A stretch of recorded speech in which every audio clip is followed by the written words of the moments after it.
Hello guys, welcome to my channel study art with Deepa. आज मैं फिर से आप सबके लिए आर्ट की थ्योरी लेके आ गई हूँ। इसके पहले मैंने आपको मुगल काल में अकबर कालीन चित्रित ग्रंथ पढ़ाए थे, अभारतीय पढ़ाए थे चित्रित ग्रंथ। तो मैं उसी के आगे कंटिन्यू करते हुए आप सबके लिए भारतीय कथाओं पर आधारित ग्रंथ लिया हूँ, जो कि आर्ट के स्टूडेंट्स के लिए बहुत इंपॉर्टेंट है। सारी थ्योरी आर्ट की थ्योरी है ये। तो चलिए जल्दी जल्दी मेरा जिसने चैनल सब्सक्राइब नहीं किया है, जो इस वक्त देख रहा है मेरा वीडियो, और शेयर भी करिए अपने। सब आर्ट की हिस्ट्री तो सबको ही आनी चाहिए, सिर्फ आर्ट के बच्चों को नहीं, तो इसलिए सबको शेयर करिए। तो चल लेट्स स्टार्ट द क्लास। मैं फालतू बकवास नहीं करूँगी, सो क्लास स्टार्ट करते हैं, ठीक है? ओके, चलिए let's start the class. Subscribe my channel. Okay, तो भारतीय कथाओं पर आधारित ग्रंथ हम पढ़ रहे हैं, उसमें हम रजनामा पढ़ेंगे सबसे पहले, ठीक है? तो ब्रश ले लेती हूँ। ओके, तो रजनामा उसमें पढ़ेंगे। तो रजनामा जो है वो भारतीय कथाओं पर आधारित ग्रंथ है, अकबरकालीन। तो ये महाभारत का फारसी अनुवाद है, जिसे अब्दुल कादिर बदायूनी ने अनुवादित किया था, ठीक है? AKB करके याद कर सकते हैं। जो रजनामा है वो भी महाभारत का फारसी अनुवाद है, और जो कलीला दिमना है वो भी महाभारत का फारसी अनुवाद है। रजनामा को अब्दुल कादिर बदायूनी ने अनुवादित किया था, और कलीला दिमना को कवि रुदगी ने।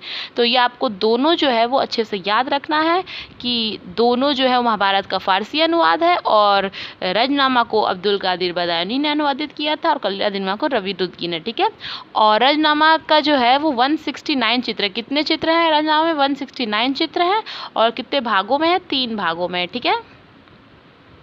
और रजनामा के ही 21 चित्र दशवंत ने बनाए थे। तो दशवंत ने किस क्या बनाया था? रजनामा के 21 चित्र बनाए थे, ठीक है? जो कि कहाँ संग्रहित है? सवाई मानसिंह संग्रहालय जयपुर में। कहाँ है सवाई मानसिंह द्वितीय संग्रहालय? ये भी क्वेश्चन देखो, 2-3 क्वेश्चन बन सकता है कि किस ग्रंथ के 21 चित्र दशवंत ने बनवाए थे? तो रजनामा के बनवाए थे। और कहाँ बनवाए? तो सवाई मानसिंह द्वितीय संग्रहालय। और सवाई मानसिंह द्वितीय संग्रहालय कहाँ पे है? तो जयपुर में है। तो कई क्वेश्चन इसी एक पॉइंट से बन सकता है, ठीक है? इसे लगभग 50 चित्रकारों ने चित्रित किया था। और कितने चित्रकारों ने रजनामा के जो चित्र थे वो चित्रित किए थे? तो 50 चित्रकारों ने चित्रित किया था, ठीक है? 50 चित्रकारों ने। और कर्नल TH हेलेंदे ने अपने पुस्तक में रजनामा के 148 चित्र छापे थे। किसने छापे थे रजनामा के 148 चित्र? तो कर्नल जो TH हेलेंदे उसने छापे थे अपनी पुस्तक में, बुक में, ठीक है? तो हमने पढ़ लिया। हम अगली जो भारतीय ग्रंथ है वो रामायण पढ़ते हैं। रामायण में भी बस फारसी अनुवाद हम देखेंगे किसने किसने क्या क्या किया, ठीक है? तो रामायण का फारसी अनुवाद अब्दुल कादिर बदायूनी ने किया, ठीक है? वैसे ही भगवत गीता किसने किया? तो फैजी ने किया। रामायण का अब्दुल कादिर बदायूनी ने, भगवत गीता का फैजी ने। आपको बस फारसी अनुवाद किसने किया इन भारतीय ग्रंथों का, बस ये याद रखना है। अथर्ववेद का किसने किया? तो अथर्ववेद का फारसी अनुवाद किया हाजी इब्राहिम सर हिंदी ने, ठीक है? और वैसे ही राजतरणी का किसने किया? तो राजतरणी का किया फारसी अनुवाद मौलाना शेरी ने, ठीक है? किसने? मौलाना शेरी ने किया था, ठीक है? और नल दमयंती का किसने किया था? तो फैजी ने किया था नल दमयंती का, ठीक है? नल दमयंती का फैजी ने किया था। और योग विशिष्ट का किसने किया था? ये भी शेख फैजी ने किया था, ठीक? और पंचतंत्र का 2 फारसी अनुवाद, एक अनवर सुहेली, एक आयर दानिश। अनवर सुहेली अब्दुल फजल ने किया था, और आयर दानिश हुसैन फैज ने। देखो, इसका फारसी अनुवाद अब्दुल फजल अनवर सुहेली है नाम से किया गया, और आयर दानिश नाम से फारसी अनुवाद हुसैन फैज ने किया, ठीक है? तो ये भी आपको दोनों याद रखना है। और इसके 27 चित्र भारत कला भवन वाराणसी में संग्रहित है। तो किसके? यही पंचतंत्र के 27 चित्र भारत कला भवन वाराणसी में संग्रहित है। और भारत कला भवन वाराणसी कहाँ पे है? तो वो है वाराणसी में। ये पॉइंट्स बन गए, ठीक है? तो हम लोग ने पढ़ लिए भारतीय कथाओं पर आधारित ग्रंथ अकबरकालीन रजनामा है। क्या है? रजनामा है। और क्या है? रामायण है, भगवत गीता है, ठीक है? ऐसे भी याद कर ले। अथर्ववेद है, रुकिए जूम हो गया। अथर्ववेद है, राजतरणी है, नल दमयंती है, योग वशिष्ठ है, पंचतंत्र है, ठीक है? तो ये सब मैंने बढ़ा दिया किसे किसे क्या क्या फारसी अनुवाद है, ये सब आप पढ़ लीजिएगा अच्छे से। इसके आगे हम अकबर में हम पढ़ लिए, भारतीय अभारतीय हो गया। अब अकबरकालीन चित्रकला की विशेषता, मतलब अकबर काल में जो चित्रकला बनी है, ड्राइंग पेंटिंग्स बनी है, तो उनकी क्या विशेषता है, इंपॉर्टेंस है, ठीक है? तो अकबर शैली में रंग चमत्कार बनाए गए हैं। तो पहली तो यही है कि रंग कैसे बनाए गए हैं, चमत्कार बनाए गए, विशेषता है। लेकिन ईरानी शैली जैसी चमक नहीं, चमकदार तो है मगर ईरानी शैली जैसी चमक नहीं, ठीक है? तो ये एक विशेषता है इसकी। दूसरी है कि पुरुषों की वेशभूषा में आभा, चमकदार तथा ऊंचे पायजामे तथा अटपटी पगड़ी व खिड़कीदार पगड़ी देखी जा सकती है। ठीक है, तो पुरुषों की वेशभूषा कैसी बनी है,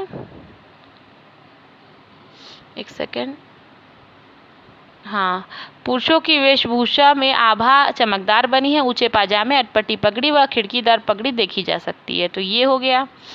ठीक है, उसके बाद चित्रों में प्राय एक चश्म तथा कहीं कहीं पर 1.5 चश्म चेहरे भी बनाए गए हैं। तो कहाँ बनाए गए हैं चित्रों में, ज़्यादातर प्राय एक चश्म और कहीं कहीं पर 1.5 चश्म भी बने, मतलब ज़्यादातर एक चश्म चेहरे बनाए गए और कहीं कहीं पर 1.5 चश्म। अकबर ने चित्रकला की प्रशंसा करते हुए लिखा है, तो अकबर ने चित्रकला की प्रशंसा करते हुए क्या लिखा है कि चित्रकला के पास ईश्वर को पहचानने का विचित्र साधन है। पूछ भी सकते हैं किसने लिखा है कि चित्रकला के पास ईश्वर को पहचानने का विचित्र साधन है चित्रकार के पास, तो ये अकबर ने बोला है। ठीक है, इसके आगे हम देखते हैं, अकबर के अहमदाबाद हमले के 3 चित्रकार थे, जिसमें तारानाथ, जगन्नाथ, सावलदास थे। ठीक, अकबर को छवि पोर्ट्रेट बनाने का बहुत शौक था, मतलब बहुत शौक था अकबर को। अकबर की छवि 1.25 चश्म, कितने चश्म की थी, 1.25 चश्म की थी। ठीक, और सर्वप्रथम यूरोपीय चित्रकार जेम्स स्टोरी अकबर काल में भारत आए। तो जो यूरोपीय चित्रकार जेम्स स्टोरी थे, किसके काल में भारत आए, अकबर के काल में। ठीक है, और कौन से चित्रकार थे, यूरोपीय चित्रकार थे। कई क्वेश्चन बन जाते हैं की से, ये हो गया। और अकबर ने ईसाई धर्म से संबंधित भी चित्र बनाए। किस शासक ने या किस राजा ने ईसाई धर्म से संबंधित चित्र बनाए, तो अकबर ने बनाए। ठीक है, अकबर ने। और नरहीदास, रसखान, तुलसीदास अकबर के समकालीन थे, मतलब बराबर ही चल रहे थे।